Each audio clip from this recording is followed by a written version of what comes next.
On the 42nd floor of a sleek modern glass office tower in Jersey City, New York, Ezra stood by a vast window.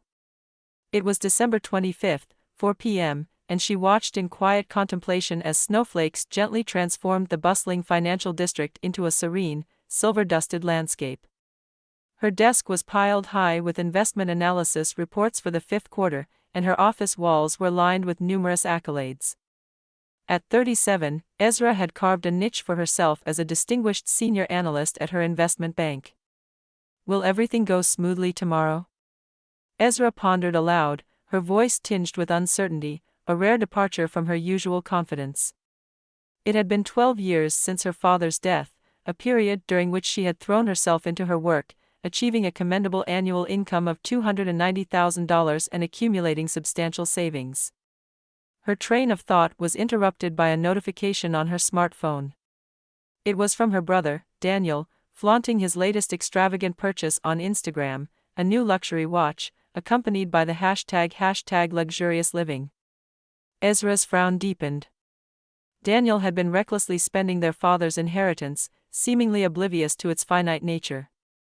His wife, Amelia, was no different, regularly posting about her latest high-end fashion acquisitions. The previous night, Ezra had received a financially motivated call from her mother, Meline, who lived a lavish lifestyle in Miami with Ezra's stepfather, John. Ezra, listen, her mother had begun, her voice sharp. Daniel wants to buy a new car and needs a down payment. Resigned, Ezra had agreed to help, as she had many times before, supporting her family's opulent spending habits. From her desk drawer, Ezra retrieved a photograph of her last Christmas with her father, taken in the hospital. Despite his frailty, his smile radiated warmth. "Dad, I'm trying hard," she whispered to the photo, then turned her attention to a reservation confirmation beside it.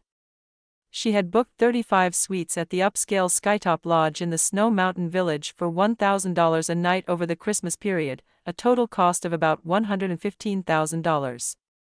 This expenditure was significant, even on her salary. This holiday was more than a mere getaway, it was Ezra's last-ditch effort to repair familial bonds by shouldering all expenses and dedicating time to her family. She hoped to foster change. The office phone rang, a call from Skytop Lodge to finalize arrangements for her stay starting the next day. Ezra straightened, slipping back into her professional demeanor.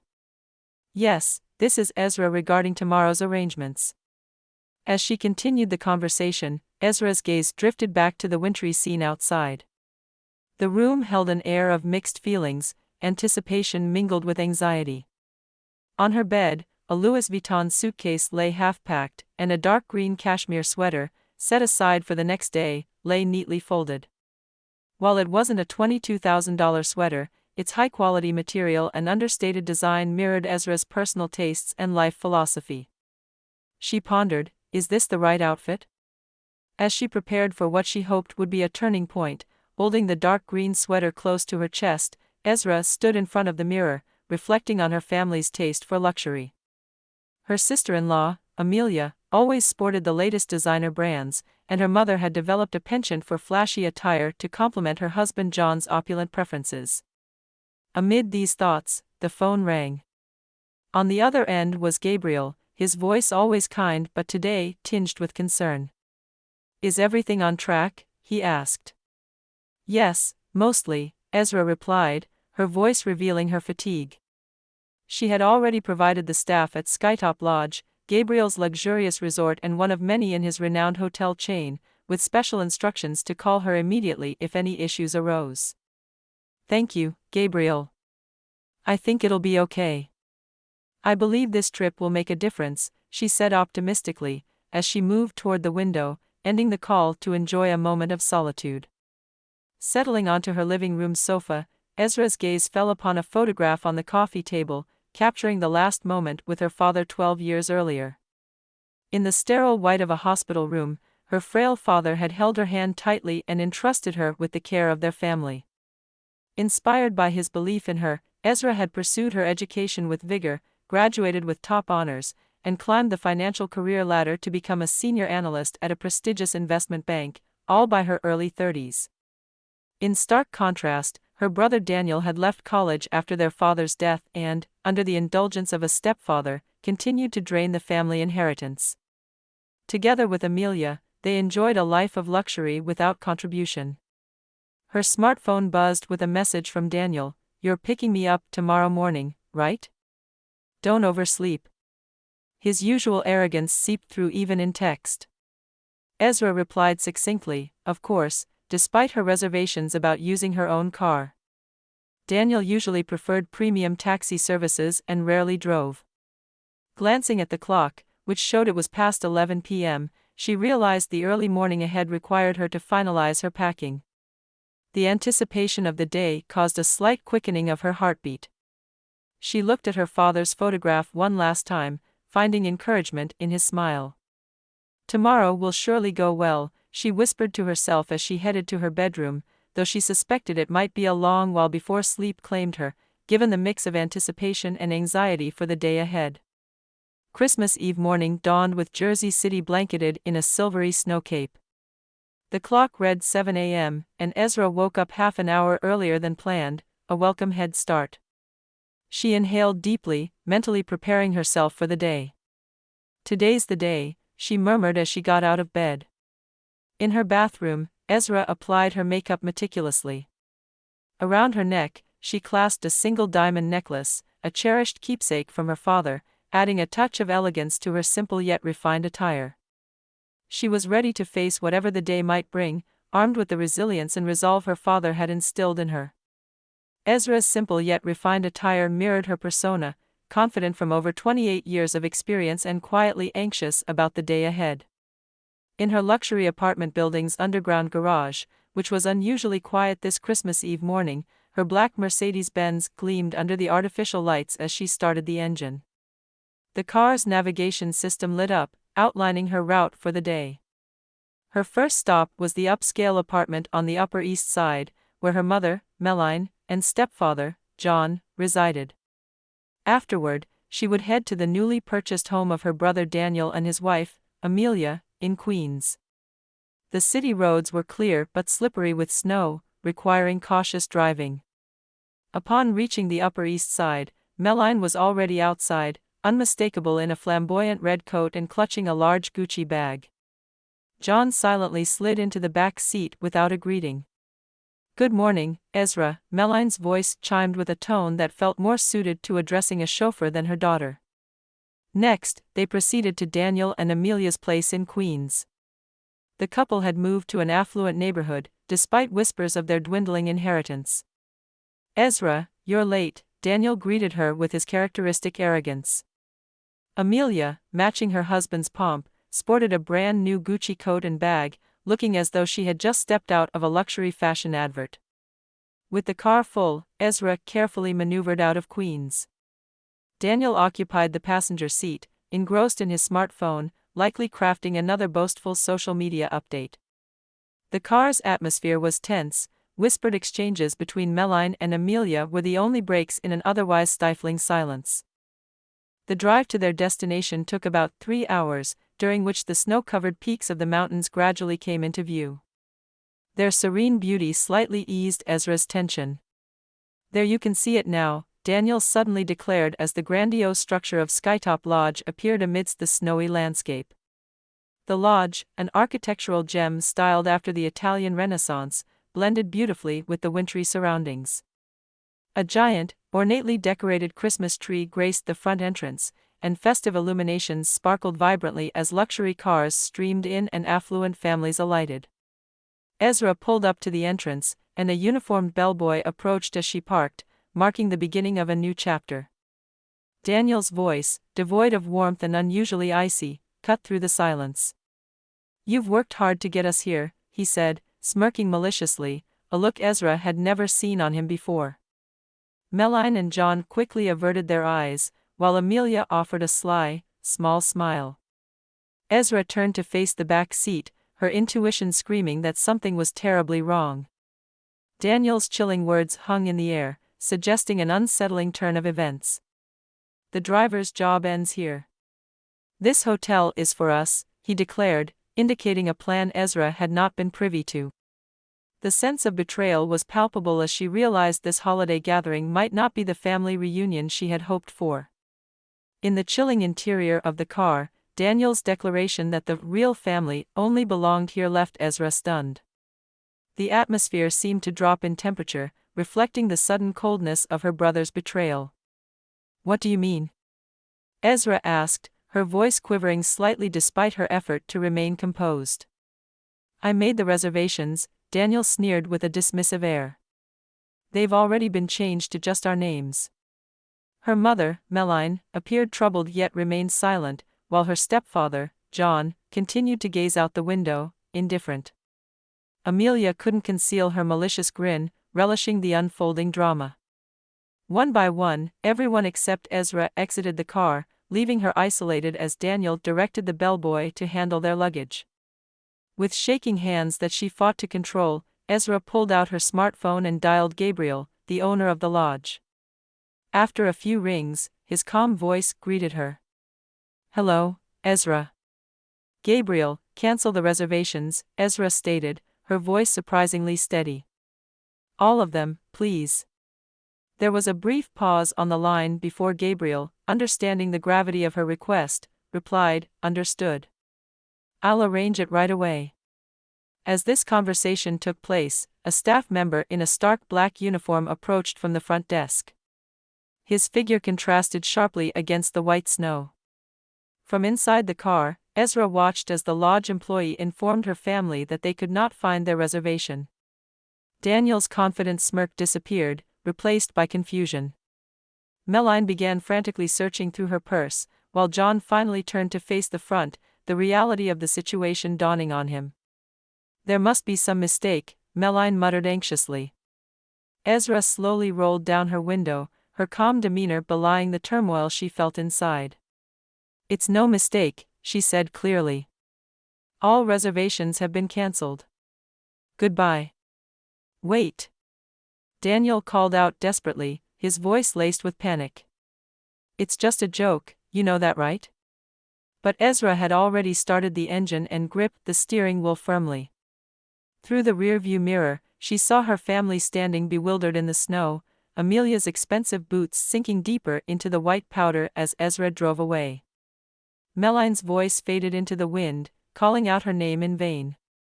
The car exited the hotel parking lot, retracing its path as the snow continued to fall gently. A single tear rolled down Ezra's cheek, not so much from sorrow, but from a profound sense of liberation. Her smartphone began to ring, with Daniel calling, followed by a call from Meline, both of which she ignored. Messages started flooding in, one after another, filled with questions and accusations. "Why would you do this?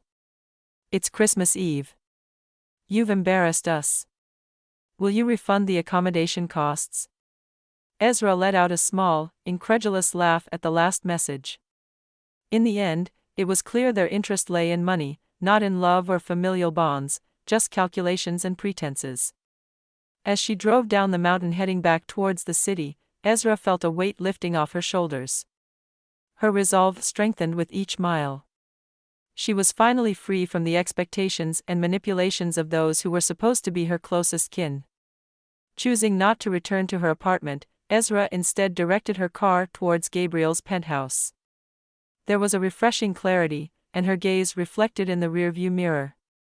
While the streetlights gently painted the falling snow with a peaceful glow, enhancing the festive ambience of the evening, the silence within her car, now devoid of the usual familial passengers, felt surprisingly soothing. 3 hours later, she glided her car into the underground parking of Gabriel's luxurious building. A warm feeling spread through her chest as she stepped into the elevator. She was certain she was headed in the right direction. Upon opening the door to the penthouse, she was welcomed by the warmth of the room and the comforting presence of Gabriel. The fireplace was already aglow, casting a soft light throughout the living room. "Are you okay?" Gabriel inquired with genuine concern as he noticed her arrival. "Yes," Ezra responded, managing a smile. "Actually, I feel relieved." She settled into the cozy atmosphere as Gabriel prepared 4 glasses of wine, listening intently as she recounted the evening's events, the unsettling smirk of her brother Daniel, the evasive eyes of her mother Meline, and her decisive actions. "Ezra, you made the right choice," Gabriel reassured her from a spot by the fireplace. "But I ruined their Christmas," Ezra murmured, her eyes on the wine glass in her hand. "That's not true," Gabriel replied, his voice both gentle and firm. "They ruined their own Christmas. You just protected your worth." Tears welled up in Ezra's eyes, but they were not of sorrow. Instead, they signified relief from the burden she had carried for years. Her smartphone vibrated once more, this time with a message from her stepfather, John. "Because of your selfishness, you've embarrassed the entire family. Don't ever show your face again." With a resolute flick, Ezra turned off her smartphone, completely severing the last digital tether to her family. Gabriel placed a comforting hand on her shoulder, providing a warmth she had never felt from her family. "From tomorrow, a new life begins," Ezra declared, her gaze fixed on the flickering flames of the fireplace. "I won't let anyone interfere with my life anymore." Gabriel nodded silently, acknowledging her resolve. For Ezra, this was the most meaningful Christmas Eve ever, not because she had lost her family, but because she had reclaimed her true self. The keepsake necklace from her father softly glittered in the light of the fireplace, a symbol of her enduring strength. As Christmas morning dawned, Jersey City was cloaked in a pristine silvery white. The view from the windows of Gabriel's penthouse resembled a picturesque postcard, with snow gently falling between the high rises, softly erasing the traces of the previous day. "Good morning, honey," Gabriel greeted her, already busying himself with making coffee. The rich aroma of espresso filled the room, heralding the start of a new chapter in Ezra's life. Ezra had received a call from Gabriel that morning. In his soft-spoken manner, he mentioned, "I got a call from Skytop Lodge. Your family caused quite a stir there." Standing by the window, a mug of coffee cradled in her hands, Ezra responded with a calmness that bided the turmoil from the night before. "I expected as much. Daniel probably stirred up trouble." Reluctantly, she powered on her smartphone, which was immediately bombarded with over 50 missed calls and nearly 280 messages. Most were from her mother Meline and her brother Daniel, with a few interspersed from John.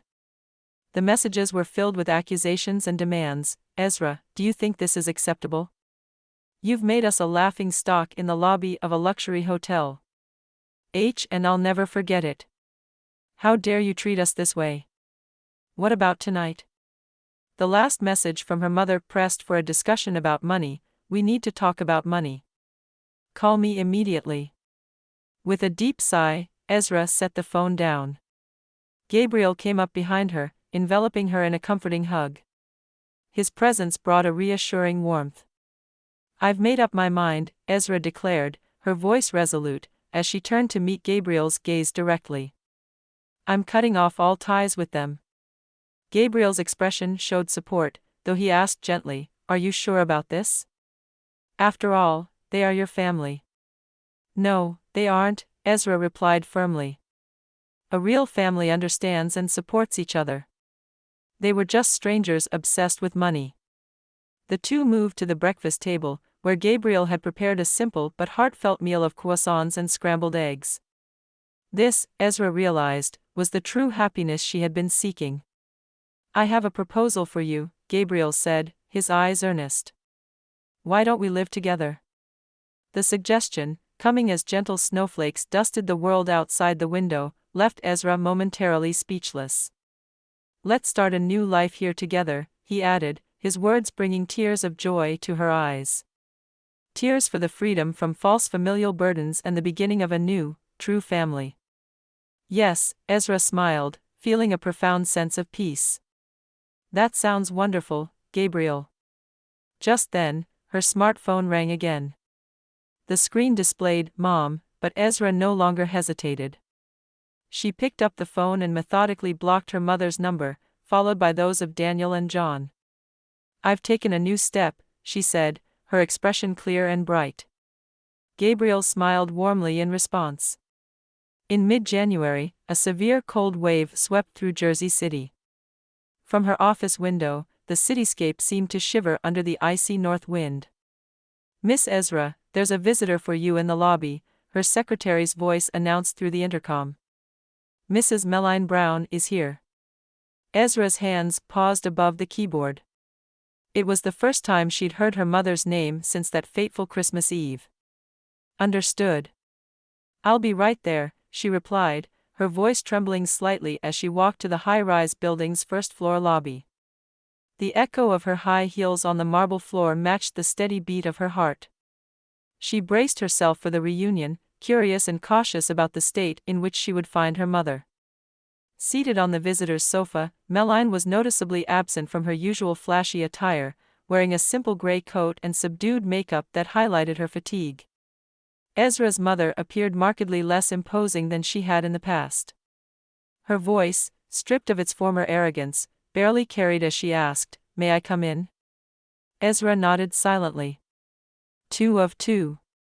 ChatGPT said, leading her mother to the elevator without a word. Once in the office, Ezra motioned for her mother to take a seat on the sofa.